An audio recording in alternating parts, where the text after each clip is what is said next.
Damas y caballeros, bienvenidos a un nuevo episodio de Tertuliadura.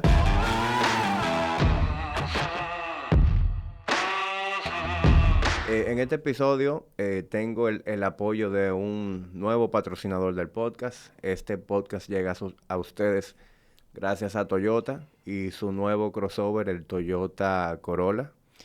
El Toyota Corolla es el carro más vendido del mundo. Y hablando de mundo, tengo aquí a una persona muy interesante hoy que le está dando la vuelta al mundo. Es un aventurero del mundo, Pablo Ravelo. Viene... Pablo es colombiano, tu origen es de Colombia, Eso es complicado. Entonces, pero sí, en resumen, sí, funciona decir que soy colombiano. naciste No, en Colombia. No, no. Yo nací en Francia por pura casualidad de padre brasilero y madre colombiana.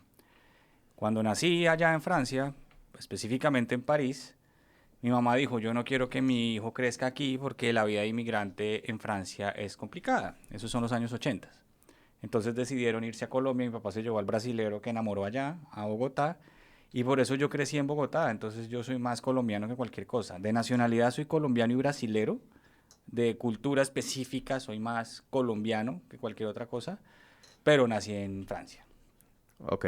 Bueno, qué importante que aclare eso porque entendía que era solamente de Colombia. Bastante interesante esa parte. Y más interesante que eso aún es ese proyecto que tú has venido materializando los últimos 5 años. Sí. Ayer, cuando compartimos un momento, bueno, para quienes escuchan, ayer yo me ofrecí a recoger a Pablo en el aeropuerto y aproveché esa oportunidad para conocer un poquito su historia, de manera tal que hoy en el podcast pudiéramos desarrollar una mejor conversación. Sí. Algo que tú y yo conversamos anoche es que tú no querías que esta conversación fuera algo superficial en donde se usara ese típico clickbait de hombre abandona su empresa para darle la Sí. vuelta al mundo. O sea, No eso es es la algo idea. que sí, que vende, que genera muchos clics, pero ese no es el mensaje que tú quieres transmitir.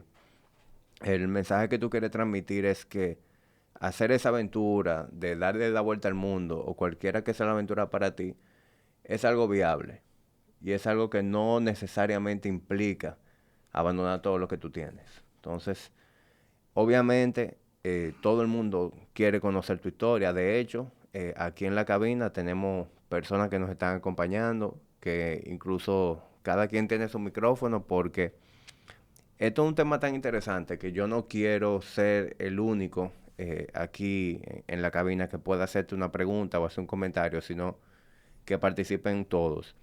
Nos acompaña detrás de cámara Luis Ortega del podcast Me Superé Sin Acento. Nos acompaña Alejandro Núñez Frómata y nos acompaña el equipo de Gepiano Studios.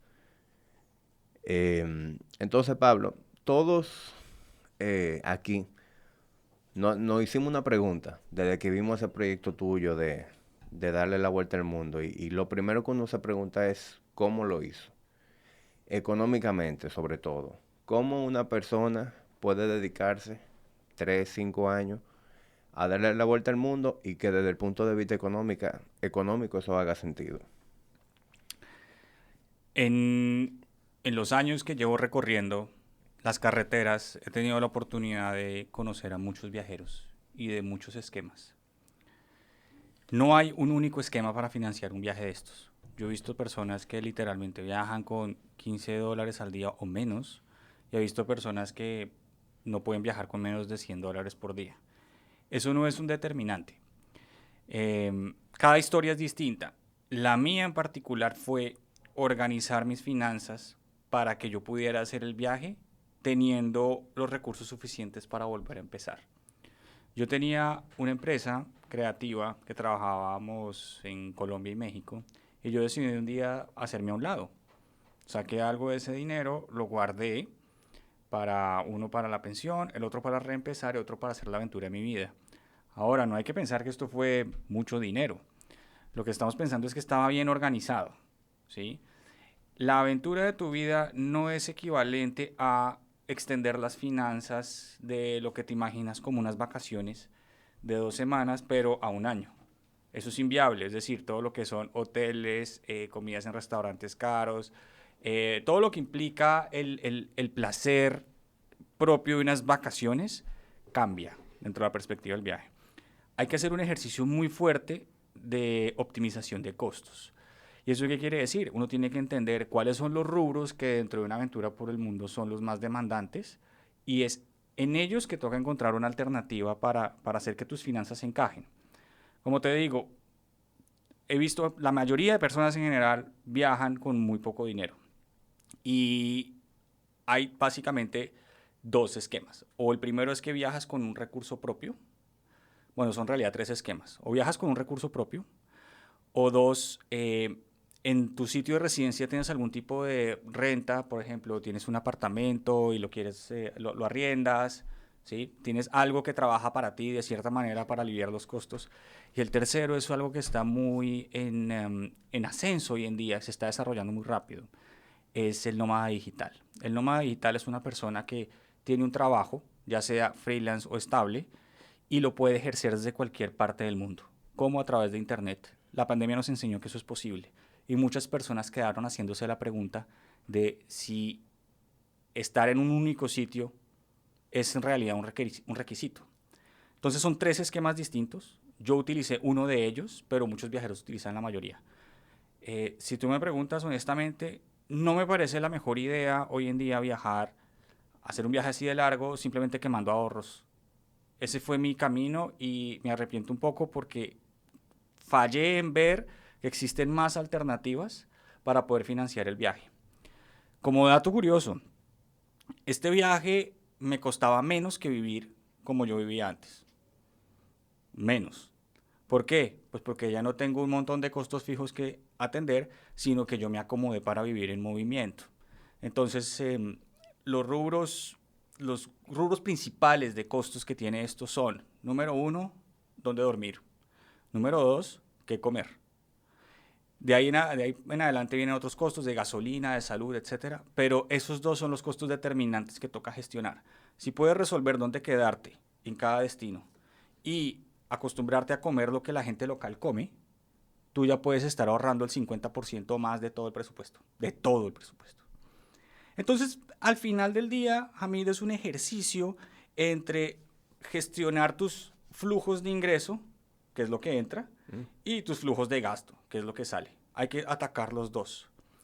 Es viable para cada persona, es distinto, porque lo que para mí es tolerable puede que para ti no lo sea. Por ejemplo, a mí no me importa dormir incómodo una noche. Hay personas que no lo tolerarían. Hay personas que no pueden tolerar, no sé, no tener acceso a un baño, ¿sí? Obviamente es distinto para un hombre o una mujer. La mujer tiene unas necesidades distintas a las de los hombres en algunos aspectos. Y de lo que he podido hablar con muchas viajeras, el tema de seguridad está más arriba en la lista que para nosotros los hombres. Claro. Entendible. Entonces, pues, puede que no esté tan dispuesta a quedarse en una carpa en medio de la nada si las condiciones no son favorables y uno como hombre pues tendría tal vez menos problema. Entonces cada persona tiene que entender hasta cuáles son sus límites, sus esquemas, sus acotamientos de la vida viajando y a partir de ahí planificar financieramente. Esos son básicamente los tres esquemas. Es viable porque yo he visto todos los esquemas en operación en cada viajero. La verdad es que el viaje es el que le enseña a uno. Uno desde el principio puede organizar mucho, pero es el viaje el que le enseña a uno cuál es el mejor esquema. Buenísimo. Ayer hablando contigo me resultó muy interesante también la manera en que tú venías realizando el viaje antes. Me parece que antes de que iniciara la pandemia, que era haciéndolo por etapas. Sí. ¿En dónde empezó ese proceso de hacer el viaje por etapas? ¿Fue desde Chile? No, yo arranqué de Colombia viajando por etapas. Mm, Voy a explicar el esquema. Sí. El esquema de viaje por etapas consiste en tener un vehículo exclusivamente para viajar en él y cuando se te acaba el tiempo que tú determinaste porque necesitas volver a tu casa a trabajar, a atender tus cosas de la vida cotidiana, pues dejas el vehículo. La lógica inherente de esto es que lo que tiene que volver eres tú, no el vehículo. Entonces el vehículo lo puedes dejar. Yo compré una moto solo para viajar Y lo que hice fue averiguar en cada país al que yo iba ingresando cuánto era el tiempo máximo permitido de aduanas. Entonces yo llegaba a ese país, dejaba la moto, encontraba dónde dejarlo, eso es súper fácil de conseguir. Agarraba un avión y me devolvía a Colombia. 3 meses trabajando en mi empresa, tenía mi vida normal. Y justo antes de que se venciera el permiso de aduana, volví y recogía la moto y hacía lo mismo y cruzaba otra frontera. Así lo hice 7 veces. Llegué hasta Ushuaia y hasta la mitad de Sudamérica. La primera etapa paré en Lima, después en Antofagasta la dejé, después en Puerto Montt, eso es Chile. Después hice Ushuaia, subí y la dejé en Buenos Aires, después en Belo Horizonte en Brasil y después en Asunción, Paraguay. Y fue cuando estaba allá en Paraguay que por las circunstancias que yo tuve justo en ese momento en Colombia, fue que decidí ya seguir de largo, dejar todo, entre comillas, atrás y continuar un viaje mucho más largo. Pero el viaje por etapas es una forma viable, disponible y funcional para muchos de los viajeros que quieren empezar a hacer un viaje largo. Yo le recomendaría al que esté escuchando este podcast que considere esa opción si realmente tiene atorado ese deseo de hacer la aventura de su vida y no sabe cómo. Sí, yo por eso te lo pregunto, porque cuando me comentaste eso ayer, yo dije, óyeme, realmente esa es una manera en la que yo entiendo que muchas personas le puede resultar funcional. Porque si tú tienes familia, si tú tienes responsabilidades de un negocio, de un trabajo, probablemente las condiciones o no son no se da el momento o no se va a dar mucho tiempo y es una manera de tú ir avanzando con esa aventura y hacerlo viable, o sea, organizar qué tantas veces al año tú puedes salir a rodar y como tú dices, tener un motor exclusivamente para eso, dejarlo en algún. Imagino que tú lo que haces es que busca algún garaje en la ¿Quieres ciudad que te donde. cuente como un ejemplo real de cómo funciona? Sí, sí, claro. Yo arranqué de Colombia y mi destino era Lima y yo tenía que llegar en exactamente 2 semanas. Yo me había permitido a través de cómo organicé las cosas en mi empresa, yo tenía 15 personas a cargo. Las personas que tenemos empresa rara vez tomamos vacaciones, pues porque quien tiene tienda, que la tienda. Entonces, hasta que yo le dije a mi director de operaciones, yo me quiero tomar unas vacaciones y quiero empezar a hacer un proyecto que siempre quise, que es conocer por tierra todo el continente. Entonces, planifiqué mi ruta hasta Lima, punteando en el mapa todo lo que había interesante para mí en aquel momento que ver y que experimentar en el sur de Colombia, Ecuador y Perú, hasta Lima. Tracé una ruta y yo dije, esa ruta me va a tomar más o menos 10 días. Entonces yo dije, ¿cuántos días hábiles voy a tener que estar fuera del trabajo? Y la respuesta es que si uno toma 10 días hábiles cada 3 meses, contando los fines de semana y ojalá si hay festivos ahí que uno pueda sumar, entonces tú puedes estar tomando casi en realidad como 15, 16 días de viaje, solo con 10 días hábiles de verdad off. Entonces yo dije, ¿a qué me alcanza con esto? En promedio, yo hacía 5.000 kilómetros cada 2 semanas y podía conocer bastantes cosas. No todo, después el viaje cambió, después el viaje requirió más tiempo, pues porque las circunstancias eran distintas, pero todo aquel que quiera hacer la aventura puede recorrer más o menos 5.000 kilómetros y pasar una o dos fronteras cada 3 meses. En Sudamérica, la mayoría de países autorizan la permanencia de un vehículo por 90 días. ¿Eso qué quiere decir? El vehículo entra, no es la misma permanencia de migración. Migración es para la persona, aduanas es para el vehículo. El vehículo entra y tiene 90 días. Yo, por ejemplo, salía del país y volvía, el vehículo se quedaba, pero yo tenía que sacarlo, ¿sí? Al final del día, uno se puede quedar en un país lo que migración y aduanas digan.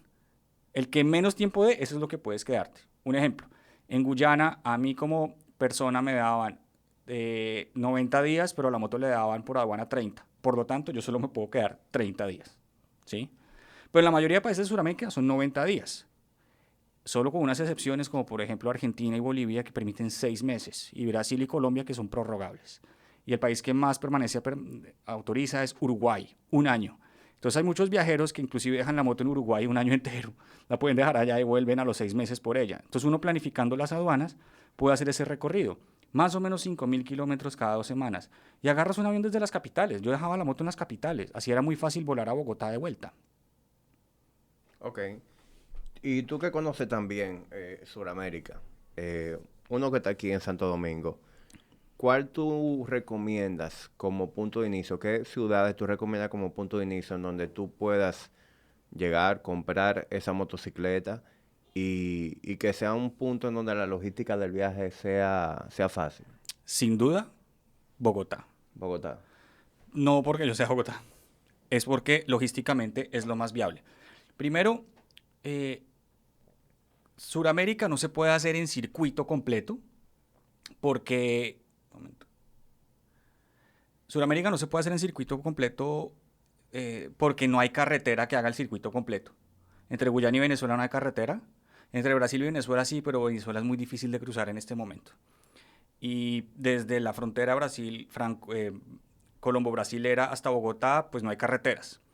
Entonces, Bogotá es el punto donde uno puede llegar en avión y puede resolver cualquier tema de compra de motos. En Bogotá, en Colombia, los extranjeros, turistas pueden comprar una moto. Tú vas allá y compras una moto legalmente, te vas hasta Punta Gallinas, que es la punta más arriba de Sudamérica a la que puedes llegar, que queda en Colombia, y a partir de ahí bajas por todos los Andes hasta Ushuaia.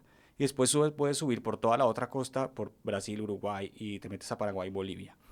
Entonces es el punto donde logísticamente es más fácil y es uno de los pocos países que permite la compra de vehículos por extranjeros de una forma tan fácil también. Buenísimo. Ah, bueno, otra cosa. En Colombia las motos no son tan caras. ¿Sí? Hay países donde es prohibitivo. Entiendo por los distintos colegas de la comunidad que en Argentina, por ejemplo, valen casi el doble. ¿Sí? Entonces, pues hay una dificultad ahí adicional, el acceso al vehículo.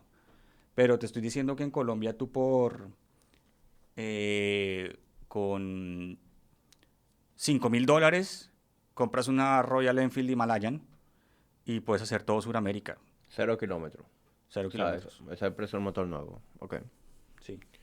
Bueno, señores, quienes están escuchando, que han considerado eso, pueden ir dándole forma. A mí, yo no lo había visto de esa forma hasta que tú me comentaste eso ayer. Pero algo que yo, desde que empecé con esto de la moto, he querido hacer es viajar a países en donde pueda cruzar fronteras y hacer rides. Es decir, ir a Sudamérica, conocer varios países de Sudamérica.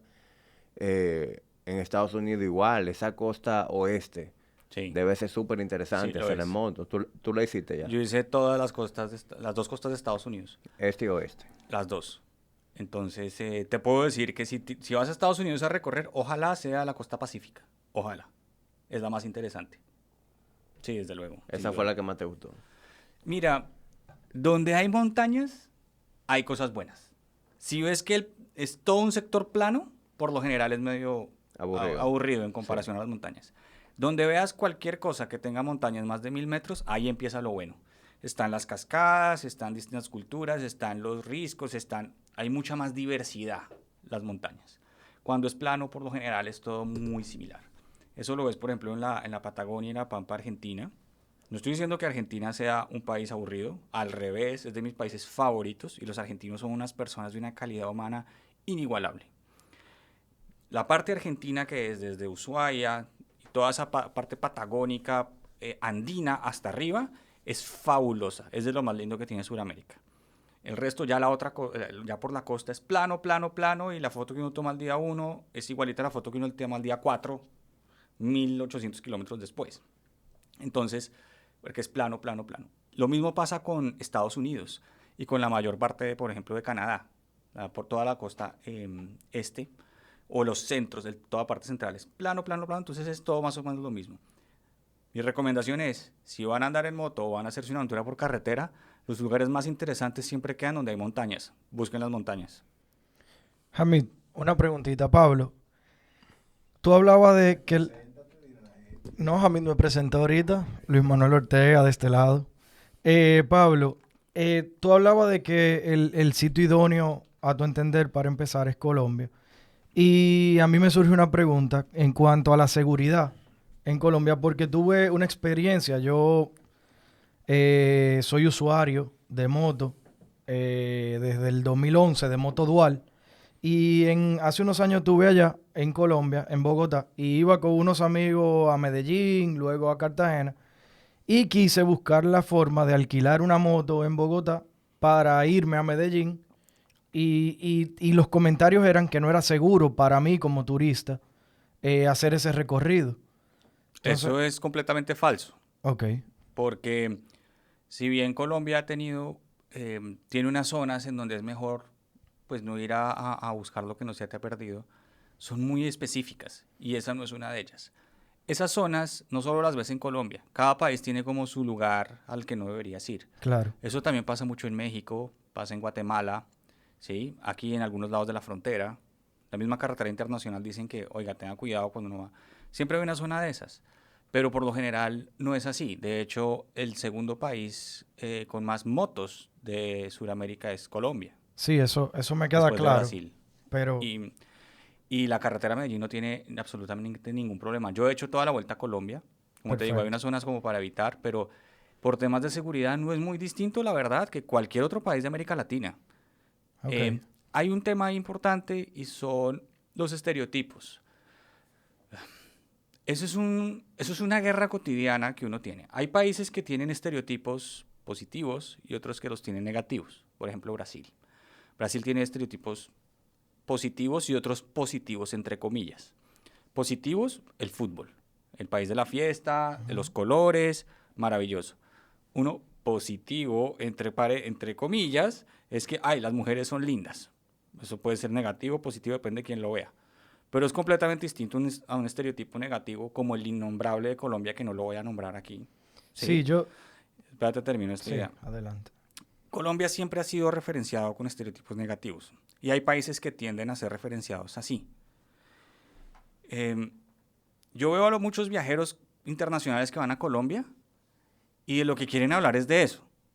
Porque eso es el clickbait, es lo que vende. Dominicana no tiene ese estereotipo negativo. De hecho, ¿cuál es el estereotipo? El estereotipo dominicana es playa, sol, Punta Cana. Pero, pero díganme ustedes si eso es una imagen completa del país. Eh, no, claro que no, no lo es. Entonces, hay que tener mucho cuidado con los estereotipos que que las personas, de forma amable, pensando en tu bien, te transmiten a ti como verdades. claro, Y uno tiene que realmente ver si eso sí es cierto o no. Por ejemplo, Haití tiene un estereotipo muy negativo en este momento. Yo quiero visitar Haití. Es un momento muy complicado para ese país en este momento. Los han golpeado 3 veces en menos de un mes y medio y es un país muy pobre. No sé si sea la mejor idea, ¿sí? Pero yo tengo que también ver con las personas de allá si eso es una posibilidad o no. O sea, yo no me puedo dejar llevar por los medios ni por los consejos de la persona que no está allá y que no tiene la manera de hacerme circular por allá, ¿sí? Entonces, Colombia hoy en día ya no es un país en donde ese tipo de cosas, de miedos deberían proliferar, porque es un país grande, diverso, muy acogedor y para andar en moto es fantástico porque lo que tiene es montañas.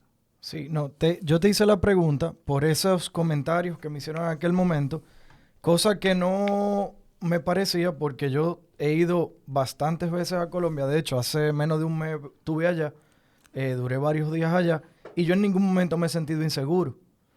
Pero como no conozco las carreteras, porque a veces cuando uno va como turista, uno utiliza vuelo interno de Bogotá a Medellín o de Medellín a Cartagena, de Cartagena a Bogotá, etcétera. Como no conocía las carreteras, quería hacerte la pregunta porque uno de mis sueños es rodar Colombia por lo mucho que me gusta el país. Entonces quería saber ¿verdad? De un usuario como tú que lo has rodado, qué seguridad yo podía tener. Igual, como tú decías ahorita, Bogotá y todo lo que es Sudamérica. ¿Entiendes? Porque de repente hablábamos, tú comentabas lo difícil que pasa por Venezuela, pero así mismo podemos ver otros países, un Perú, un Uruguay, o sea, ¿qué tan seguro tú te sientes en la ruta? Es para mí uno de los factores. No, yo me siento súper seguro. Lo que he aprendido de rodar por todos los países de América Latina, salvo dos en este momento, Panamá y Venezuela, que panameños y venezolanos que nos escuchan, prometo ir y recorrer los países. Em, América Latina es muy parecida, ¿sí? En cuanto más uno va al sur, más empieza a diferir un poquito. Argentina, Chile, Uruguay ya empiezan a ser un poquito más distintos desde el punto de vista positivo, ¿no? Pero en general los latinos somos muy parecidos y es muy chistoso porque en cada país la gente siempre tiene como un gran consejo de seguridad que darte. Te cuento una anécdota para ilustrar el caso. Estaba yo en Belo Horizonte, en Brasil, y el nordeste de Brasil tiene fama de ser el lugar pobre y peligroso. Entonces yo le pregunté a un motero de allá, oiga, usted, quiero ir al nordeste, ¿usted qué me recomienda? No, no vaya, eso es peligrosísimo. Yo no iría. De verdad usted no ha ido, pero me dice que es peligroso, sí, yo no iría. Ok, fui, ¿no? Obvio. Y le pregunté a uno del nordeste, y escucha solo las noticias de los tiroteos en Río de Janeiro y de San Pablo. Le pregunté, oiga, ¿usted iría al sur? No, yo nunca iría, eso es muy peligroso. Entonces, como que al otro lado de la frontera siempre tienen que decirte, tienen que prevenirte de algo. Claro. ¿Sí? Pero la gente lo hace con buena intención. La gente trata de transmitirte sus miedos. Mi consejo, el gran tip para eso es preguntarle a la persona, ¿tú has ido y lo has hecho? Si dicen que no, dale una buena sonrisa e ignora lo que te dice. Hasta que no conozcas a alguien que realmente conoce, no lo hagas. Porque esa persona sí te puede decir, francamente, tuve una mala experiencia, ten cuidado con esto. ¿Sí me explico? Entonces, no creerle al que no fue. Ese sería mi gran tip. Por eso te hacía la pregunta a ti. Sí. Pablo, yo me imagino que tú has tenido la oportunidad de conocer muchísimas personas sumamente interesantes. Y de hecho, ayer me comentaste que tuviste la oportunidad de conocer a Pepe Mujica. Sí. Que fuiste a la casa de él. Sí. Así como conociste a Mujica, ¿qué otras personalidades tú has conocido en este proceso? Mujica de lejos es como la más taquillera de todas. El señor sí es como lo pintan. Sus zapatos no tenían cordones. Se escuchaba el tractor al fondo del campo y el policía me dijo que tenía que esperar a que él arara la tierra. O sea, sí es verdad. Como otras personalidades, digamos que no necesariamente las personalidades más interesantes son las más famosas, sino las personalidades interesantes son aquellas que realmente lo son interesantes. Y para esto les puedo contar varias anécdotas de personas interesantes. Estaba yo en Paraguay y me estaba quedando en donde una chica en Airbnb. Ella me dijo, qué linda tu historia, yo tengo una amiga que vive en Cochabamba, Bolivia. Y yo decía, ¿pero qué hace un paraguayo allá? Y me decía, no, es que el esposo es futbolista. Yo, bueno, pues, no, el fútbol en América Latina no es como en Europa, entonces, no, pues me imaginé, bueno, el señor juega fútbol, X. Cuando llego a Bolivia, veo que tienen un bonito apartamento, la esposa súper querida, los paraguayos son súper amables, tienen que saber eso. Paraguay es un país fantástico que uno no escucha mucho, pero a mí me gusta mucho Paraguay. Y cuando fui allá, resulta que él era el arquero, el portero del Wilstermann, que es el segundo equipo más importante de Paraguay. Congeniamos súper bien y él me dijo, ven a un entrenamiento conmigo. Entonces yo fui al entrenamiento y resulta que el técnico era motero. Entonces le contó y el técnico feliz ahí, tanto que llegó el preparador físico y le dijo, técnico, es que ya están todos los jugadores esperando que sí puede venir al entrenamiento. Y en esas le dice a él, oye, llévalo al partido que tenemos en Santa Cruz el domingo. Entonces él me invitó al partido de Santa Cruz, pero bueno, los acompañé ahí a esto, estuve en vestidores con todos los jugadores, habían 2 exjugadores de la selección de Brasil que estuvieron en el Mundial, uno muy reconocido también del River Plate de Argentina, súper queridos, y yo tirándoles el balón a los jugadores. Bueno, y cuando fuimos al partido, yo fui con ellos a Camerino y vi toda la charla que les daba el técnico de motivación junto antes del partido, y yo vi el partido desde abajo, ¿sí? Y ellos ganaron ese partido y él se quitó la camiseta, el arquero, se llama Arnaldo, le llaman Pipo, por si lo quieren buscar, e hizo que todo el equipo la firmara para mí, por ejemplo. Eso es entonces fue interesante el personaje y todo lo que sucedió ahí. Ahora, por fuera de las personas conocidas, en Estados Unidos me averigüé que había un tipo que de alguna forma u otra había logrado meter en medio de un bosque un Boeing 727. Eso es un avión de aeropuerto, gigantesco, es el avión que vuela 6 horas, largo alcance, enorme. El tipo lo metió en medio del bosque.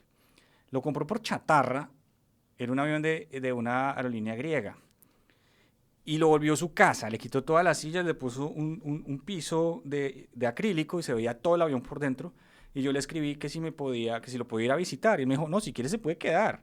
Yo, no, pues, huevón, hágale. Yo, o sea, que eso. Entonces fui allá, el tipo era loco con la limpieza, pero parecía una caricatura. Me decía, hay un protocolo para subirse al avión. Usted tiene que sentarse en la escalera, desamarrarse los zapatos y quitárselos, y con esa mano que se quita el zapato, los va a levantar, pero no va a tocar ninguna baranda. Los va a dejar donde yo le digo y tiene que después limpiarse las manos. Esto era prepandemia. No, Entonces, a ese tipo le dio COVID ya. Él se lo inventó, yo, el inventor del COVID. Y el tipo me dijo, bueno, puede entrar. Y el tipo súper querido, tenía el avión, el avión, todas las luces se le prendían, la cabina, todo, era fantástico. Y uno veía por las ventanas del avión y era todo el bosque. O sea, es como, eso medio surreal, ¿no? Sí. Como si hubiera caído el avión. Y ahí no para la historia. El tipo resulta que es naturista. Entonces, para los que no saben lo que es un naturista, es una persona que vive un estilo de vida natural al extremo, entonces andan desnudos. Entonces el tipo muy cómodamente se fue desnudando y entonces el tipo en bola por el avión todo el tiempo y hablando así como tú y yo, pero completamente en bola. Entonces, como los aviones no tienen un baño con ducha, él había adaptado como un biombo y con una ducha, y eso quedaba al lado de la cocina. Entonces ahí estaba Pablo haciendo su café, conversando con el tipo bañándose. Yo creo que yo vi esa casa, el avión, en una revista o algo que salió en las redes. Yo no he puesto eso en Verísimo. Instagram, pero tengo un montón de fotos de esa historia que es fantástica. Otra fue cuando llegué a Alaska, al mismísimo trasero de Alaska, por allá donde quedan los glaciares. Y le pedí por Couchsurfing a alguien que me alojara. Los gringos son súper amables. El individuo gringo es una gran persona. Me caen súper bien. Y él, cuando yo llegué a la casa de él, yo digo, este man, ¿cómo tiene internet aquí? Esto es lejísimos. El tipo vivía en un cabin. Un cabin es como una casa de madera que hacen allá, como un chalet de madera. Y chistoso porque el tipo la estaba haciendo él mismo. Y bueno, no tenía baño ni agua corriente, sino tenía una letrina. Entonces, afuera tenía 2 trucks, que son camiones grandísimos, y un BMW, pero no tenía agua corriente en la casa. Y yo entro a la casa y este man tiene un arsenal ahí metido. Fusiles, escopetas. En Estados Unidos eso es legal y mucha gente lo tiene. Yo no estaba acostumbrado a ver tantas armas juntas, eso parecía de verdad una guarnición militar. Y yo le dije a él, oiga, ¿y podemos disparar esto? Sí, ¿qué quiere disparar? Yo, no, pues fusil, tal, tienes guacharaca, tienes... Sí, todo eso. Y entonces ahí estaba Pablo con él en el jardín, disparando la copa de los árboles. Yo le decía, ¿toca ir a un polígono? No, aquí todo el mundo dispara en las propiedades. Tenía un montón de carros abandonados, entonces disparando los carros. Estamos jugando, o sea, niños jugando. Y después me dice, oiga, ¿usted sabía que yo estoy haciendo un avión? Yo, ¿cómo? Sí, yo estoy fabricando un avión de kit, ayúdeme a remachar las alas. Entonces abrió un hangar y tiene un avión, pero casi que de papel. Y ahí está Pablo remachando con él las alas y me dice, oiga, tengo otro armado, ¿quiere volar? Y yo, ¿pero dónde lo despegamos? No, aquí en el campo, aquí en el campo. Entonces ahí está Pablo con él sacando un monoplano empujado de un hangar lleno de tractores oxidados, ¿sí? Y en medio del campo cultivado, y ahí despegamos, hicimos toda una vuelta por el sector, o sea, y aterrizamos. Mejor dicho, hay cosas que pasan por simplemente uno dejarse exponer, ¿sí? Es uno permitirse salirse de su zona de confort y lo que yo te decía, Hamid, hacer parte de la vida de alguien por un día. Eso es lo más valioso de una aventura como estas. Cada persona es un universo. Lo hablaba con Joel también. Que una persona te invite a ser parte de su universo por 1 o 2 días, eso es un tesoro. Eso es lo que uno no olvida. Eso es lo que reta tus ideas, te vuelve más humilde y expande tu mundo. No son los lugares, es lo que pasa ahí con la gente que está ahí. Entonces la aventura de tu vida por eso no es un esquema de vacaciones, ¿sí? Es un esquema en donde tú haces parte de algo que no eres, que no es tuyo, porque te invitan. Y que algo que yo he logrado percibir viendo tu contenido, la mayoría de las personas que andan dando la vuelta al mundo en motor, muchas veces le dan mucho énfasis a la moto. Uh-huh. En tu caso yo veo como que la moto no es más que un instrumento, pero lo que se hace importante, lo que tú haces prioridad, es esa experiencia. El tú mezclarte entre la gente, hacer cosas, inclusive, yo vi el video que subiste a YouTube, que ni siquiera aparece en el motor, que era subiendo el camino ¿Del taxi rural? ajá, del taxi rural. Sí. Eso era... ¿Por qué no subo en la moto? Porque yo lo que quería retratar era cómo se movía la gente en un pueblo en donde por circunstancias políticas todavía no habían asfaltado y tenían que vivir así. Entonces yo dije, si voy en la moto no voy a poder obtener la historia real de estas personas y qué piensan y cómo viven. Entonces, a pesar de que fui en moto, eso yo lo tenía que retratar estando con ellos. Porque no es que yo no le dé importancia a la moto, o sea, yo también soy un motero como todos los que estamos aquí que ve que eso como un estilo de vida, sino que a mí me parece que se queda corto cuando uno está haciendo un viaje tan largo, solo hablar de motos, ¿sí? Pues hay que ser honestos, muchos ya hablan de eso y yo qué gano contándoles a ustedes eso. Mejor les cuento mi experiencia, mis sentires, mis emociones cuando voy y experimento algo que es completamente nuevo para mí. Eso me parece a mí mucho más valioso y mucho más gratificante. La moto tiene una particularidad que no tienen los otros vehículos. Y es por eso que me encanta viajar en moto. Y es que uno está afuera. El hecho de que uno esté afuera implica que, uno tiene que estar con todos los sentidos interactuando con lo que hay afuera. Si está lloviendo, te mojas. Si huele feo, lo oliste feo. ¿Sí? Si hace mucho calor, te cocinaste. Estás obligado a interactuar con lo que está pasando. 1. 2. Eres súper accesible. La gente se acerca. Hola, ¿cómo estás? ¿De dónde vienes? Estás afuera. Cualquiera se acerca y te conversa. Entonces, la gente se siente tranquila de estar cerca tuyo. Eso no es cierto después de 3 motos. O sea, 2 motos, una moto logra eso. 2 motos también. Ya 3 no. Ya los 3 moteros de ahí en adelante, nadie se acerca. Se vuelve un grupo hermético y no. Entonces, por eso yo digo que el número mágico para viajar es 2. 1 o 2. Porque obtiene uno todos los beneficios, cuando son 2, de viajar como en grupo y a la vez no pierde uno los beneficios de viajar solo. 2. Pero pues yo viajo solo el 99% del tiempo. Y lo que me ha pasado por viajar solo en moto no me lo da un carro. Es decir, yo estoy a veces sentado en un sitio, la gente se acerca a hablar, me invitan, me llevan y acabó siendo algo fantástico. Además que el motero lo ven como alguien como esa persona intrépida. Esa persona seguro tiene algo bueno que contar. Uno es una curiosidad ambulante. ¿Sí? Así es. En un carro no. En un carro estás demasiado aislado, estás enlatado. ¿Sí? Entonces, la moto te permite a ti hacer parte de. Entonces, como en un vehículo y viajando por tierra, uno no puede saltarse pasos. Yo no me puedo subir a un avión y llegar a otro lado. Yo tengo que atravesar el país entero. Lo tengo que atravesar. ¿Cómo hago? Claro. Entonces estoy obligado a interactuar. La moto es un vehículo interactivo. Yo creo que a eso también se le suma, Hamid y Pablo, el tema de hermandad que tienen los motoristas, como Esa le era la decimos nosotros tercera. aquí, o los moteros, perdóname. No, pero continúa. Que eso se le suma y donde quiera que tú llegues hay una persona hay una comunidad de moteros que te abren la puerta, que te brindan, que bueno, cuando yo te comentaba, cuando yo me enteré que Pablo venía, le escribí un DM y lo primero que le dije, bro, bienvenido, y aquí tú tienes una casa, un motor, o sea, por el simple hecho de que es motorista, ¿entiendes? O sea, no nos conocemos, pero yo sé lo que tú haces y como yo pertenezco a esa comunidad y me agrada Claro, tanto, sí. pues... No, incluso aquí mismo uno rodando, haciendo turismo interno, siempre que uno se encuentra con otro grupo, Así mismo. automáticamente como que ya compartimos Sí, esto, sí, fácil, sí. compartimos una mesa donde vamos.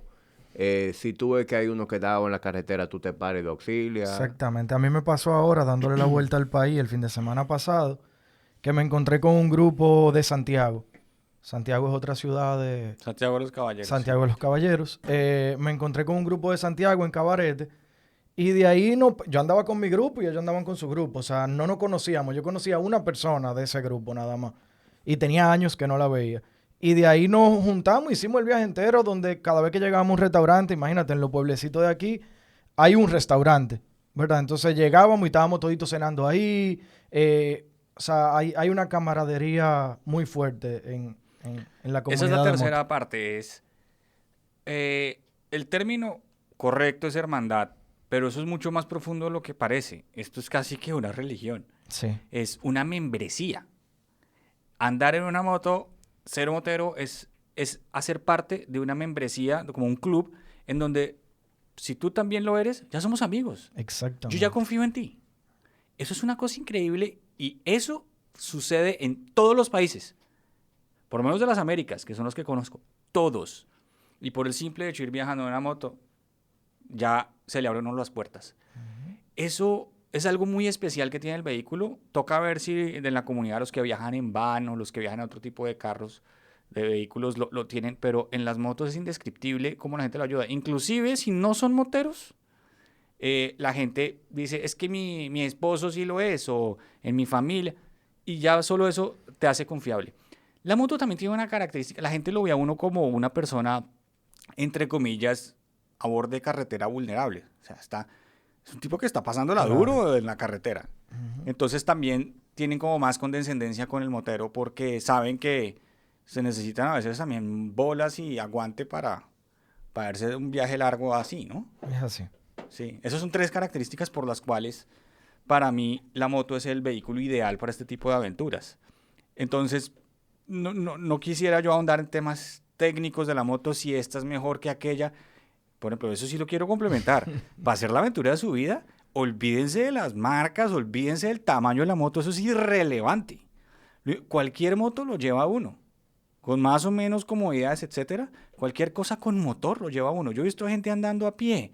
Hay un argentino, en Instagram se llama Echegaray Davis, Martín Echegaray. Ese loco tiene 70 años y se fue desde Ushuaia hasta Canadá caminando solo, empujando una carreta, jalándola. Yo cuando vi a ese tipo, yo dije, men, cualquier persona que me diga que que el vehículo es un impedimento, esa persona no tiene ni idea de lo que está hablando. Yo después de ver a este tipo, yo digo que todo eso es irrelevante. Cualquier cosa con motor ya es ganancia. Claro. Entonces, la moto, cualquier moto te lleva, ¿sí? Claro, más cómodo, menos rápido, lo que sea, pero te lleva. Sí, yo quería hacerte la pregunta, ahora no sé si sea válida, Hamid, pero en tu trayecto te he visto en diferentes tipos de motos o en diferentes modelos de motos, pero No tanto. no, No, yo tengo 2, pero no. un 800 Adventure y un 800 normal. Esas son mis motos. Ok, pero te he visto también como en una Touring o te vi en algún episodio, en algún post en Instagram, como en una Touring, tal vez un país que fuiste y No, te compraste. ha pasado que como para la foto me subo en otra moto, Ah, bueno. pero yo ando en mis motos. Aquí en Ok. Dominicano va a ser la primera vez que voy a andar en una moto que la comunidad me facilita. Ok. Por lo cual estoy muy agradecido con la comunidad, porque la logística para traer una moto a una isla es un infierno, Sí, de caro y de complicado. Entonces es mejor aquí con la comunidad. Yo sé que o sea, el sueño se puede vivir hasta en una patineta o a pie, como tú dijiste. Pero ¿por qué la 800, ese tipo de esa moto? Sí, La o sea, F800. Te pregunto porque es mi moto, o sea, yo tengo la misma, yo tengo una Adventure. Y para mí, el motor ideal, independientemente de las marcas, de lo que hablábamos ahorita, pero el motor ideal en cuanto a carga, a potencia, a tamaño, a peso. Y que es una cosa que hay que tomar en cuenta para esos viajes largos que tú haces. O sea, si fuera, por ejemplo, en una 1200 Te voy a dar mi humilde opinión y esto es absolutamente personal, para que después no se me caiga la comunidad No, encima. no. Pero a mí me parece que cualquier moto que pese más de 180 kilos es un despropósito, no es necesario, para un viaje muy largo. Honestamente, todas las motos, livianas o pesadas, a menos de 15 kilómetros por hora, el esfuerzo lo haces tú. Claro. Y cuando tú tienes que hacer el esfuerzo para empujar una moto en subida porque estás de cara y tienes que devolverte y la moto pesa 250 kilos, igual lo puedes hacer, pero eso es muy pesado. Yo honestamente, si pudiera devolver el tiempo, habría escogido una moto más pequeña. Ok. Lo máximo para mí es 800, pero máximo. Pero yo creo que hoy en día una 300 o una 400, yo viajando solo, sería para mí lo ideal, porque entonces la parte psicológica se aliviana muchísimo, porque entonces ya no estoy preocupado si después me puedo volver de esa carreterita que va hasta la montaña. Claro. Yo hoy en día si me voy a la Atacama, yo digo, no, donde yo me meta por ese camino en medio demarcado y me entierra, ¿ya quién me saca? Ujú. Y yo cómo saco los 200 y pico de kilos.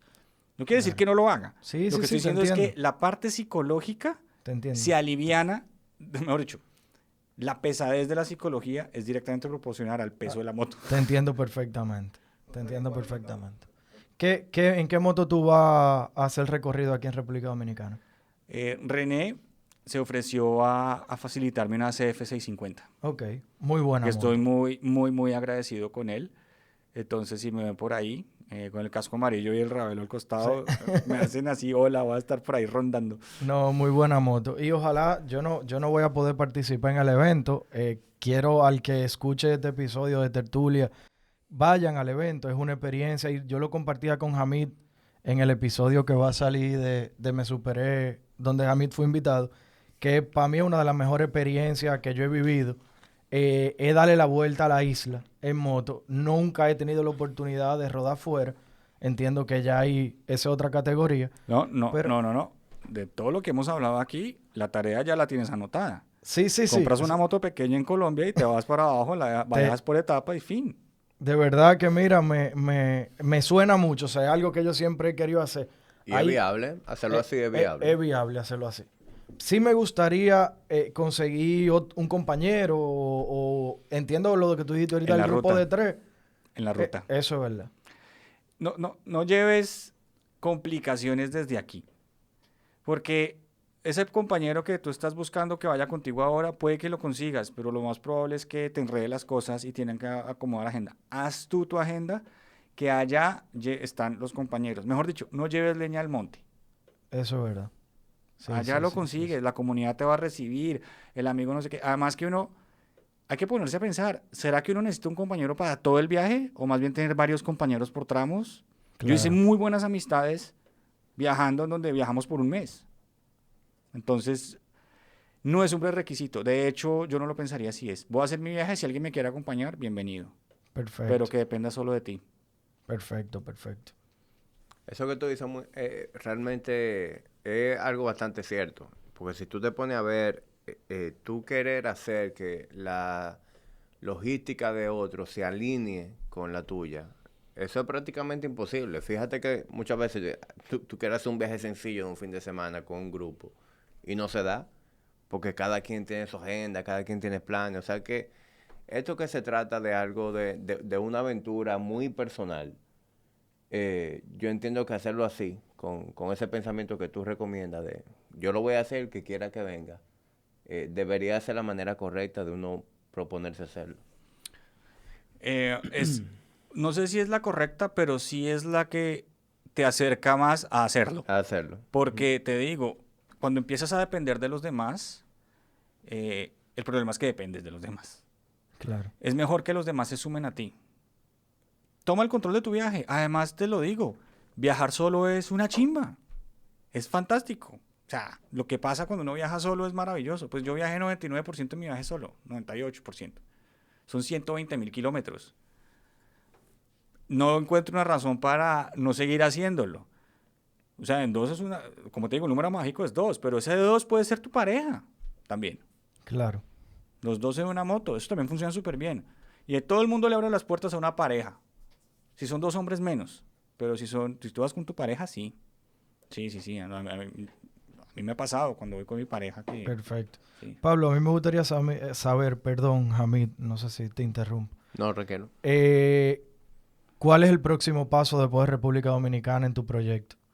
Este año el objetivo es cumplir con los destinos que me faltan de las Américas.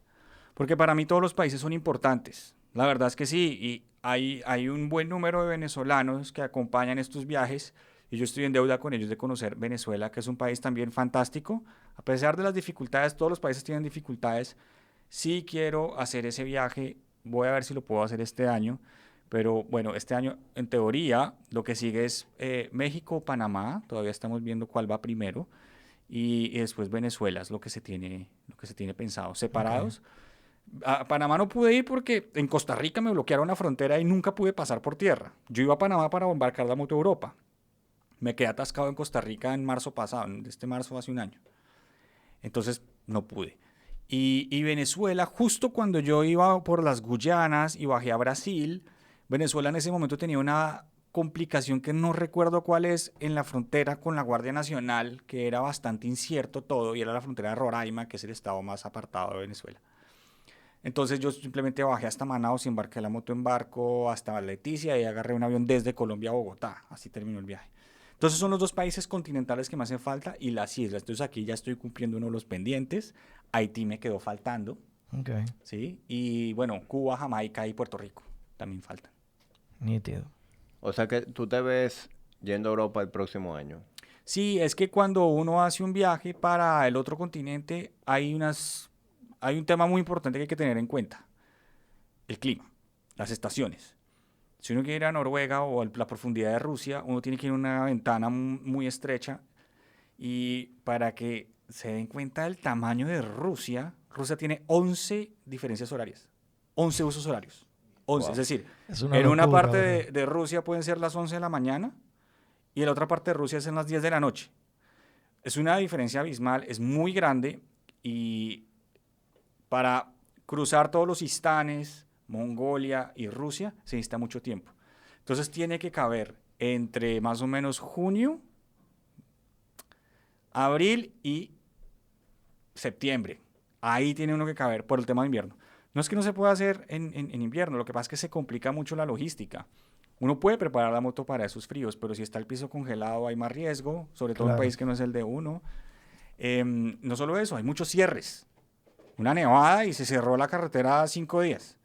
Se volvió un problema grande, que es una aventura que hay que hacer. Yo sí digo que esa aventura hay que hacerla un día, pero para el esquema que yo voy, en donde pues estoy tan lejos de mi casa con una moto extranjera, prefiero por ahora no meterme en ese tipo de dificultades en donde pues puedo perder mucho tiempo de la nada, más que Siberia es muy frío. Ese es lo que pasa con Europa y Eurasia, los inviernos. Eurasia se divide en 2 franjas, la franja norte y la sur. La sur es donde todo lo que es de los Himalayas para abajo y la norte de los Himalayas para arriba. Y de los Himalayas para abajo están todos los istanes, Tayikistán, Uzbekistán, Pakistán, India. Y esos países tienen muchos problemas fronterizos. Entonces también para pasarlos no es tan fácil, muchas visas. En cambio Rusia es como, para uno a Rusia, a Kazajistán, Mongolia, entonces es como 3 países y ya, es más fácil, pero está muy arriba. Entonces, las estaciones juegan un papel en la planificación de ese tipo de viajes. Pero lo mismo pasa con Argentina y Chile. Si uno quiere ir a Ushuaia, si vas en junio, va a estar en invierno. Los inviernos son al revés. Sí, son que en el norte. Sí. Eso es lo que te iba a preguntar, el tema de la documentación. Imagino que tener una ciudadanía en la que te abra muchas puertas a muchos países se hace bastante atractivo para un viaje como ese. En el caso de los dominicanos, el pasaporte dominicano sirve para ponerle visa únicamente, prácticamente. O sea que yo me imagino un dominicano, ese viaje a Europa, sobre todo que tú pides una visa, te dan la visa, pero te dan una visa de 15 días, de 30 días. ¿A los dominicanos les piden hay que ligar visa esos papeles. para Europa? Es complicado. ¿A los dominicanos les piden visa para Europa? Sí. A los dominicanos no piden visa hasta para ir a Haití. Para que tú estés claro. ¿Es verdad? Sí. Para Colombia no nos piden visa. Colombia no molesta casi. Bueno, ese tema, hay 2 temas respecto a la internacionalización del ciudadano en estos viajes. El primero es la autorización de ingreso a los países y la segunda los idiomas. ¿Sí? Yo he visto gente que viaja sin idiomas y lo logra. La transaccionalidad del día a día se puede resolver con gestos, ¿sí? Agua o dormir. Sí. Pero pierdes, o sea, si uno tiene la capacidad conversacional, ahonda mucho más porque puedes interactuar de una forma no solo transaccional, sino de persona a persona. Sí, puedo compartir contigo. El inglés facilita. Eso sí hay que decirlo, el inglés es una herramienta importante. No es absolutamente indispensable, pero sí facilita. Eso es uno. El otro es las visas, el pasaporte. Lamentablemente la mayoría de nosotros no tenemos una manera de evadir eso. Yo tengo una, entre comillas, ventaja por lo que tengo doble pasaporte, entonces dependiendo del país entro con uno o con el otro. Y me pasó un cacharro en Guyana, porque esto fue en Guyana Francesa. Guyana Francesa, espérense, yo pongo acá. Guyana Francesa hace frontera con Brasil, pero Guyana Francesa no es un país, es un territorio de ultramar francés. Es Europa. Los brasileros para Europa no necesitan visa, pero para Guyana Francesa sí. En los países fronterizos a veces sí se necesita, ahí se necesita, pero los colombianos no. La visa de los brasileros para Guyana Francesa se saca en Brasilia. Brasilia es más lejos de la frontera de Guyana Francesa que Bogotá. O sea, es como, Brasil es enorme, entonces eso es más, está al lado de Venezuela y toca ir hasta Brasilia, que es que por la tal visa. Entonces nadie pasa esa frontera, es un puente binacional y nadie lo pasa. Ni los de Guyana Francesa tampoco, porque no hay nada que hacer. El último pueblo de Brasil que se llama Oiapoque, no hay nada que hacer ahí. Eso es literalmente el fin del mundo de Brasil. Entonces, yo salí como brasilero, como soy brasilero, y entré como colombiano. Joya, todo perfecto. Ahora, cuando fui a pasar a Surinam, los colombianos necesitan visa, pero los brasileros no. Ándale. Entonces salí como colombiano de Guyana Francesa y llegué a la frontera, que es un río, y que pasa en ferry. Y el tipo me dijo, ¿y dónde está su visa? No, es que yo vengo ya no, ¿cómo así? No, es que usted tiene que ir al otro lado del río a comprar una visa, pero hoy es domingo y está cerrado. Yo, pero es que yo voy a entrar con el brasilero. ¿Y dónde está su sello de salida del otro lado? Como... Entonces, o necesitaba visa en un pasaporte o el sello de salida en el otro. No tenía ninguno. Total, me tocó quedarme en esa noche ahí, en un hotelucho de mala muerte, en el puesto fronterizo. La moto se quedó dentro del puesto fronterizo, no me la dejaron sacar, porque pues al otro día me tocaba ver qué hacer. El tipo allá de la aduana me invitó a comer, me dijo que si más tarde queríamos ir donde las mujeres de vida alegre, o sea, mejor dicho, si yo soy mi amigo, yo no, gracias. O sea, una historia sórdida de frontera, sí. Las fronteras dan buenísimas historias. Dan unos pain in the ass, a veces le dan uno, se meten unos pedos, pero dan buenísimas historias. Al otro día pasé la frontera en piroga. Sí, en piroga es un barco muy largo con motor. Y llegué a la frontera y el francés me dijo, ¿y usted qué, para dónde va? No, es que le conté todo el bollo. Ah, no, venga, dame su pasaporte, sello de salida en el Brasil. Y con ese pasé. Entonces, hay ese tipo de cosas que pasan. Hay países que tienen visas automáticas, o sea, a la llegada, uno llega y tal. Hay países que necesitan visa en el país de residencia. India y Japón son unos de ellos. Uno solo puede pedir visa en el país donde vive. Entonces uno tiene que planificar muy bien la documentación. Porque pueden llegar a la frontera y no lo dejan pasar. Puede que no lo dejen pasar. Claro. Otros son, entonces hay visa a la llegada en aeropuerto. No todos los países dejan la visa terrestre. Por ejemplo, Canadá no le pide visa, le pide una e-visa a los brasileros, que básicamente consiste en hacer un formulario por internet y uno entra en avión y listo. Pero si uno va por tierra, tiene que tener la visa estampada y esa es un pedo. Un mes y tiene que la visa gringa y entonces uno tiene que ver muy bien eso.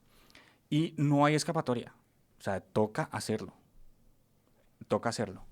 Eso es una cosa. La otra es la moto, ¿no? Acuérdense que aquí hay dos, están viajando dos. Claro. La moto y tú. Lo que tú decías ahorita, visado y aduana. Visado y aduana, son dos cosas.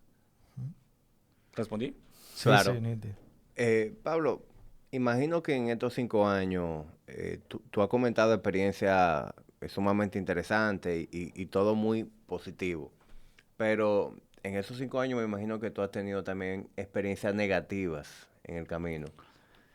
¿Qué experiencias para ti han sido así como que memorables? A mí esa pregunta, cuando la respondo, no sé si deja satisfecha a la gente. Porque, ¿qué me dijeras tú si yo te digo que no he tenido experiencias negativas? Por esta razón. Toda experiencia negativa para mí se convierte en una gran historia que contar y por lo tanto mejoró el viaje. Entonces, por ejemplo, esa historia fronteriza que les conté, Es apenas un incidente documental tonto que me hizo perder un día, pero me dio una gran historia. Es decir, o sea, volví del viaje teniendo algo que contar. O sea, no solo le tomé una foto en un hotel, me quedé acá y qué rico. O sea, es la vivencia del destino. En México me pasó que por error fui por una carretera que está metida en un territorio narco y vi cosas muy extrañas, ¿sí? No quiere decir que todo México sea así, ni mucho menos, pero me pasó ahí y yo sí estaba asustado porque vi cosas muy raras. Entonces, me acuerdo que me estaba quedando sin gasolina y no hay gasolinera, no habían pueblos. Y encontré un sitiecito de madera con unas botellitas de agua. Yo dije, ahí venden algo, a preguntar. Le pregunté a la señora, oiga, ¿usted me vende gasolina? Me dice, no, señora, solo 1 litro. Déjeme ver qué puedo hacer. Se fue por allá, después me trajo una botella de Coca-Cola gasolina. Y mientras tanto sale un tipo armado de ahí. Y yo digo, hijo de pucha, ahora me va a preguntar, ¿ahora qué le digo? Pero no, ellos ya sabían que yo estaba ahí, todos, en toda la carretera. Me dejaron pasar, no me hicieron ni una pregunta ni nada. Yo le digo, señora, ¿será que puedo? ¿Usted qué me recomienda, seguir o devolverme? Mire, ya siga, pero hay hombres, Claro. pero siga. Yo lo que pensé fue, ellos me van a dar paso igual, ¿sí? O sea, es un cacharro que le pasa a uno. Entonces, eso que pudo verse como algo negativo, para mí fue una experiencia de enriquecimiento del viaje. Entonces, negativo no pasó. Ay, pero venga, les cuento una negativa que terminó chistosísimo. En Brasil me fui al pueblo, estaba yo en un pueblo y me fui a comer bueno. En Brasil, en el sur de Brasil, cualquier pueblito tiene edificios de 20 pisos. Y es un pueblo, y industrias y todo. Brasil es un monstruo. Y salí a comer y al volver había un carro que estaba muy pegado a mí y yo ya tenía que entrar al hotel que era a la izquierda. Entonces yo dije, entonces me metí al hotel y por andar viendo el carro en el retrovisor no ve que venía una motico de pueblo. Y boom, nos estrellamos, suavecito. A mí me torció la dirección y era una niña. No le pasó nada, tres cositas en la moto. Fue más como el cacharro. Ya me dijo, mire, voy tarde al trabajo, este es mi teléfono, mañana hablamos. Y yo, bueno, listo. Y se fue. Se fue. Confió en que yo le iba a llamar otro día. Yo llamé. Pues yo quedé con la dirección torcida. Entonces empecé a activar a la comunidad. Para eso sí la comunidad de motos es fantástica. Medio uno pone un chat que necesita apoyo y uno es extranjero en otro, todo el mundo a ayudar. Y por allá se movieron, me consiguieron una grúa, lo que fuera, y en esas apareció un grupo, 2 hermanos que hacían enduro. Me decían, mañana vamos por la mañana y le ayudamos a destorcer eso. Listo. Fuimos allá, le ayudamos a destorcer tal, y llamamos a la niña. O sea, mi moto ahí quedó. Y llamamos a la niña, no, mira, es que para arreglar su moto. O sea, yo no voy a un país y me hago el huevón con estas cosas. Claro. Yo voy a arreglar la moto a la niña. Y la culpa era mía. Fuimos a arreglar la moto a la niña era lindísima. O sea, linda. Y estos más me dicen, oiga, se estrelló con una niña muy linda, ¿no? Muy buen accidente, me dijeron. Y bueno, empezamos a hablar tal. El hecho fue que estos tipos, uno de ellos terminó pidiéndole el teléfono, invitándola a salir y todo. Y ellos me invitaron a pescar y entonces él se iba a ver con... Yo no sé si terminaron novios o no, pero de ese accidente me gané 2 amigos, fuimos a pescar y el tipo tal vez se ganó una novia. O sea, es como... por lo menos una cita. Por lo menos una cita. Entonces, que yo diga experiencia negativa, no, y ni siquiera el COVID. El COVID que nos detuvo a todos los viajeros, porque pues si uno no puede cruzar frontera con el vehículo, pues se jodió el overlanding. Si no hubiera sido por la pandemia, yo no habría contado esta historia. Yo viajaba personalmente, yo no colgaba material, yo nada, yo no tenía una cuenta de Instagram. La pandemia me sentó en el computador a ver lo que yo tenía y a construir una historia. Y me encontré con que somos un montón los que queremos hacer esto. Y yo dije, no, esto vale la pena. Y por eso estoy sentado aquí también, porque empecé a contar la historia. Claro. Entonces, ni siquiera eso es realmente malo. Tal vez es algo, tiene que ver con filosofía personal. Claro. Y es cómo tú le puedes dar la vuelta a cualquier situación para salir fortalecido. Digo yo. Entonces, por eso esa pregunta es chistosa mi respuesta, porque yo diría que no hay nada malo. Si uno vuelve con buen estado de salud, yo creo que todo es ganancia. Sí, todas las demás son buenas historias. Todos son buenas historias. Se entiende muy bien la respuesta. Pablo, ¿y la ruta más dura off-road que te ha tocado hacer? El Amazonas. Salir de Guyana a Brasil. La ruta del Linden al Etem. Yo la he visto, la ruta. Esa ruta nos tomó 3 días. Yo iba con una pareja de argentinos, si los quieren seguir, Viaja Conmigo World. Es súper buena onda, re locos. Siempre los más locos que uno ve en la carretera, casi siempre son argentinos. Veo uno, son fantásticos los argentinos, tienen un espíritu de aventura inigualable y son siempre los más locos. Y esta era una pareja de argentinos que bajaron una moto 650, los dos con 2 perros Shih Tzu. Eran los 4 en la moto y con esa cruzamos Linden-Lethem juntos un 25 de diciembre. ¿Juntos porque, perdóname, se encontraron por casualidad? No, cuando hay trayectos muy difíciles y muy distantes, es común que sepamos quién va adelante y quién va atrás. Okay. Los viajeros que están como la fila. Okay. Solo hay una carretera. Y yo recomiendo que los tramos difíciles, inseguros o muy inciertos, lo hagas con alguien. Porque en una ruta de esas donde te puedes enterrar en el barro, en la selva, pues es mejor ir con alguien y sí facilita las cosas. Claro. O sea, hacerla solo te puede pasar, puedes estar en muchos aprietos. Y no quiere decir que tengas que ir con tu amigo, el que ya estabas pensando ir en Dominicana. No quiere decir eso. Es averigua cuál es el apoyo local que hay. Que puede ser alguien local o puede ser otro viajero. Otro viajero, claro. ¿Sí? Y por lo general la comunidad sabe quién está viajando por ahí. Por lo general. Porque uno se queda en los mismos sitios, la gente dice que es acá, el club de motos dice, pero por aquí acabo de pasar. Uno empieza a escuchar recurrentemente porque van adelante. Claro. Entonces, con ellos nos juntamos, pasamos la Navidad más extraña de todas, que eso es otra historia que otro día les cuento, que es para morirse de la risa, en un hogar con inmigrantes ilegales cubanos, casa de prostitutas y haciendo pasta 3 minutos, pero la pasamos genial. O sea, eso es otra historia. En Guyana, es un país rarísimo. Y no es que las mujeres no, ellas estaban fuera de trabajo, sino tomando cerveza y conversando. O sea, era el grupo de conversa. Y con ellos nos juntamos para hacer esa ruta porque es una ruta peligrosa. Peligrosa no en el sentido que lo van a robar a uno, sino porque puede ser, si llueve mucho, te quedas enterrado. Sí. Y son 500 kilómetros de off-road en eso. Wow. Sí, entonces hay pozos donde hasta las rodillas va el agua, ¿no? Si no sabes por dónde pasar te hundes. Vimos por allá a un europeo con una KLR ahogada, pues se metió por donde y se ahogó, entonces tocó cambiar de no sé qué y estaba por allá en la mitad. Y este tipo se varó justo acá. Esa carretera de Linden a Lethem es la única salida de Guyana a Brasil, la única. Y es en un 30% es un barrizal. El otro no, pero es fantástica, es en la mitad de la selva.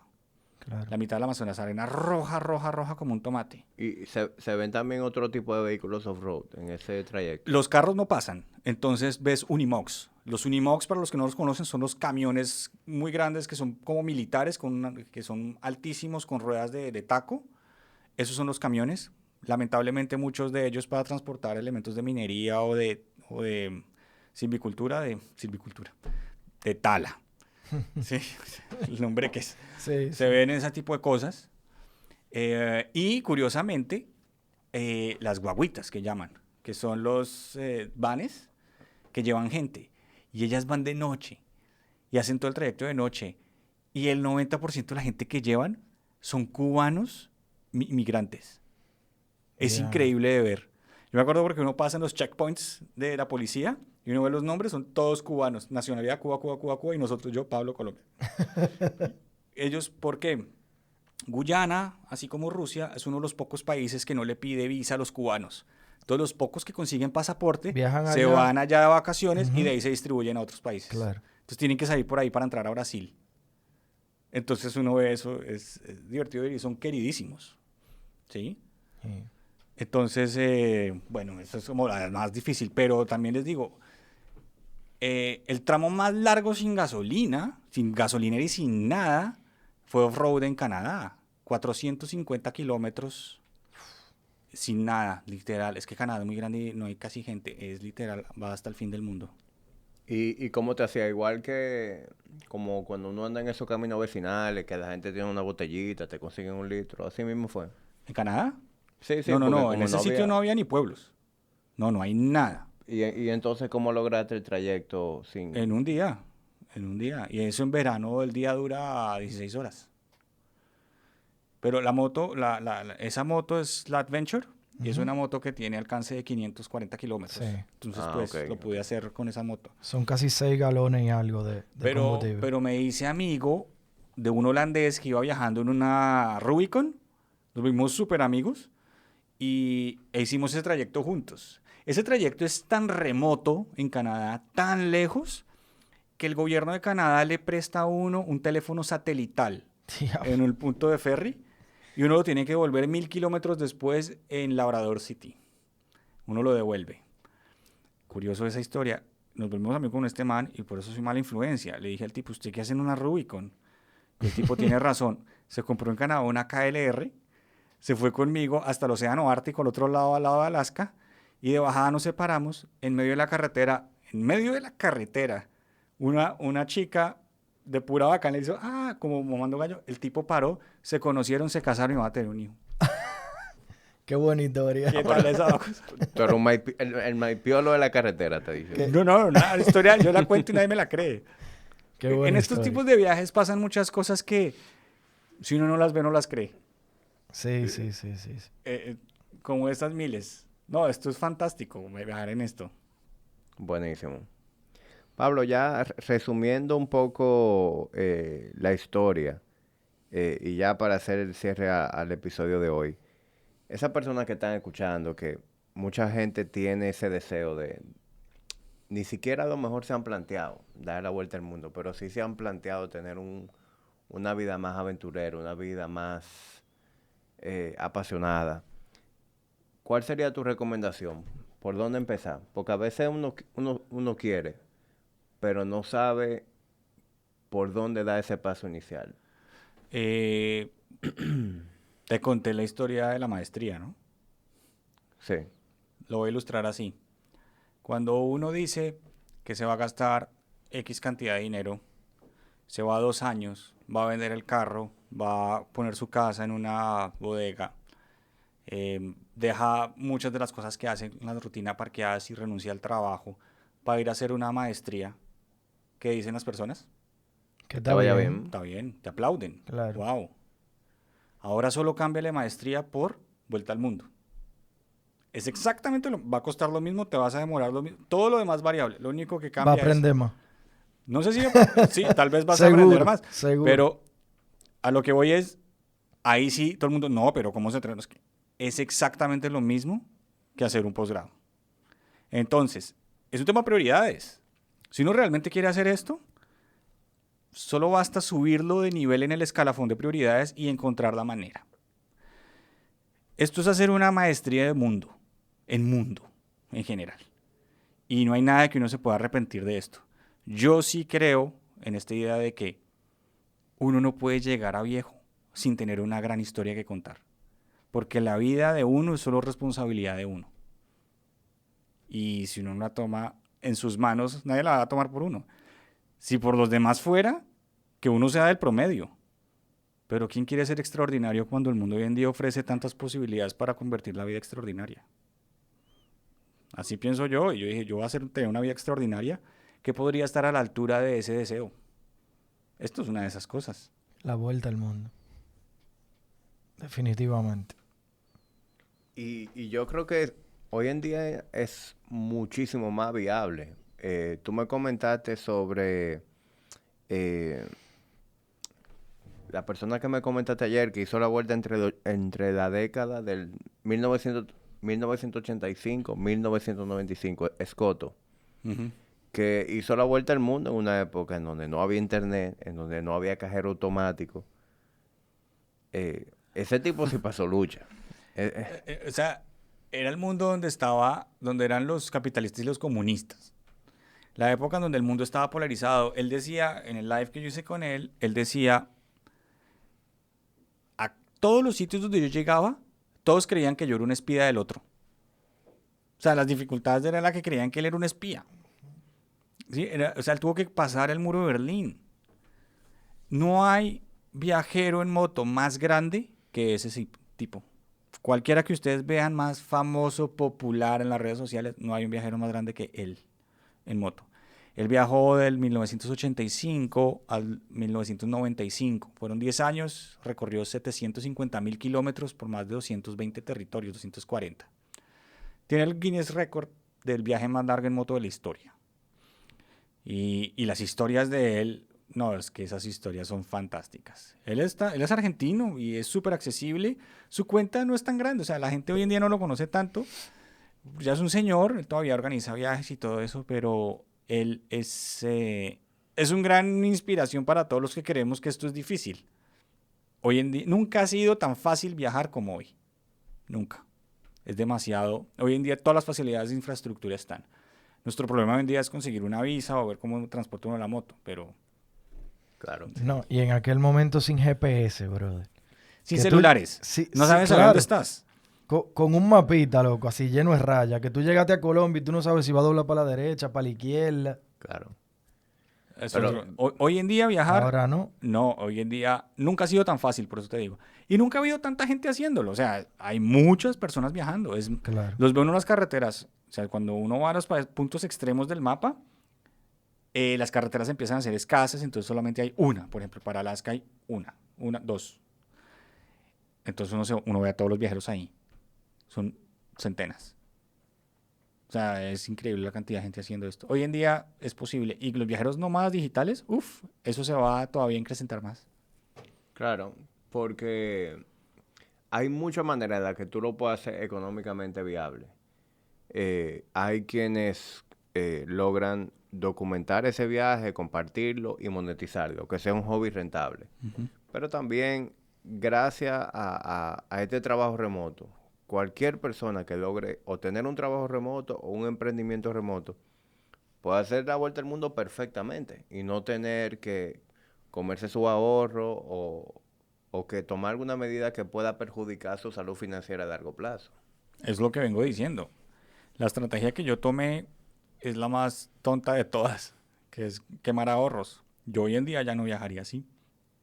Pero pues yo empecé en unas circunstancias distintas. Y también yo también veo que te vas perfilando hacia lograr que sea un hobby rentable, porque eso que tú vienes haciendo los últimos 6, 7 meses de empezar a documentar tu viaje, pues ya te hace un prospecto a que muchas marcas quieran colaborar contigo, porque ¿quién no quiere Sí, invertir en un viaje como ese? sí. Eso también es un proceso que se va dando poco a poco, pero desde luego que en la medida en que alguien se pueda convertir en un pivote de un nicho y que mueva ese nicho a hacer algo, es alguien que puede ser deseable para las marcas, en cualquier área. Entonces sí es una buena idea desarrollar eso, sobre todo porque en América Latina nos faltan personas que nos ayuden y nos inspiren a hacer este tipo de cosas. Hay muchos viajeros, pero yo hubiera querido encontrar a alguien que me hubiera realmente ayudado a hacerlo. No lo encontré y yo me lancé a lo bestia a aprender en el camino con un pie malo, con una moto nueva que no la dejé caer 1000 veces. No importa. Entonces, en mi caso particular, yo sí creo que existe un campo para uno motivar a los demás en América Latina a hacerlo. No solo no es buscar popularidad, es realmente ser ese punto de pivote, el punto el nodo que coge a la audiencia y la puede poner, le muestra que esa aventura que quiere es viable y le muestra lo que hay en cada país. Por ejemplo, ahora vengo a Dominicana y tengo una agenda en donde no solo voy a hacer aventuras, sino estoy conociendo a la comunidad, estoy conociendo a las distintas personalidades, estoy haciendo cosas que vale la pena mostrar y que tal vez a muchos ni siquiera se les hubiera ocurrido. Qué chévere que la próxima vez que alguien venga a Dominicana y que haya seguido este canal diga, oye, yo también quiero hacer eso, yo también quiero ver a Bocas de Cachón, yo también quiero ir a Jimaní a ver el mercado binacional, yo también quiero hablar con la comunidad, o sea, abrirle la mente a las personas de toda la diversidad que hay en un país y poder acceder a ello, ¿sí? Y ahí fue cuando yo también dije, yo tengo que ser accesible y yo por eso respondo todos los mensajes. Pues claro, me demoro un poquito porque no hay tanto tiempo, pero lo hago porque yo hubiera querido tener ese apoyo, ¿sí? Entonces sí hay oportunidad para algo como eso, Hamid. Sí. No, definitivamente, eso que tú quieres lograr, para mí ya lo estás logrando y estás dando los pasos al lugar para hacerlo mucho más grande, a que eso que ahora mismo se ve de un tamaño crezca de manera exponencial. Ojalá, y no es por un tema de ego o vanidad, sino porque yo sí realmente creo que todo aquel que tenga espíritu aventurero se merece hacer la aventura de su vida. se lo merece, porque hoy en día nunca ha sido más fácil y uno no puede seguir con la mentalidad de antes de que uno nació para hacer una sola cosa. Eso está ya en entredicho. 100%. Bueno, Pablo, te agradezco muchísimo tu visita, que te hayas tomado el tiempo de venir aquí y compartir esa historia que me resulta sumamente interesante y sé que así será para quienes están de aquel lado de la pantalla o teléfono consumiendo este podcast de alguna manera. Este es el inicio de tu viaje, tú apenas llegaste anoche, o sea que sé que vas a tener una experiencia muy rica en todos los sentidos en los próximos días. Y quienes estamos aquí compartiendo contigo también nos estaremos juntando a tu viaje en diferentes etapas.